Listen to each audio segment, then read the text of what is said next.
তারাই জুলাই অভ্যুত্থানের ক্রেডিট দিতে চায়। জুলাই অভ্যুত্থান নিয়ে গর্ববোধ করে আমরা আজকে পরিষ্কার বলতে চাই, জুলাই অভ্যুত্থান নিয়ে বাংলাদেশের রাজনৈতিক দলগুলোর গর্ব করার কিছু নেই।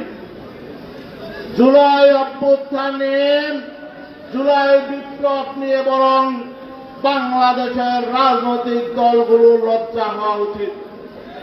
কারণ রাজনৈতিক দলগুলোর ব্যর্থতার জন্যই জুলাই অভ্যুত্থান হয়েছে।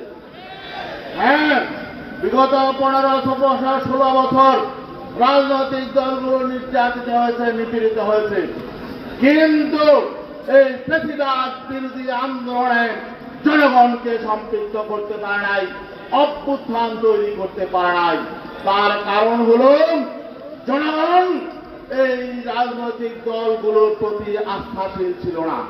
যারা বিগত দিনে বিভিন্ন অপকর্ম করেছে, দুঃশাসন চালিয়েছেন, তাদের প্রতি জনগণের আস্থা ছিল না। সেজন্য এই স্বৈরতার বিরুদ্ধে আন্দোলনে, ফ্যাসিবাদ বিরুদ্ধে আন্দোলনে রাজনৈতিক দলগুলোর পেছনে জনগণ ঐক্যবদ্ধ হয় নাই। অতএব এই জুলাই অভ্যুত্থান, এই অভ্যুত্থান যদিও আমরা রাজনৈতিক দল হিসেবে পুরা জুলাই ছিলাম, কিন্তু এই আন্দোলনের মূল নেতৃত্বে ছিল ছাত্ররা, আমাদের ছাত্ররা। আমি আরেকটা কথা বলতে চাই, আমরা যেসব রাজনৈতিক দল ক্রেডিট দাবি করি, জুলাই অভ্যুত্থানে প্রায় 2000 মতো শাহাদাত বরণ করেছে। এর মধ্যে কয়জন আছে রাজনৈতিক দলের নেতা? যুক্তরাষ্ট্রের 1 নম্বর জিম চেইন গোল্ড জিম এখন আবারও বাংলাদেশে।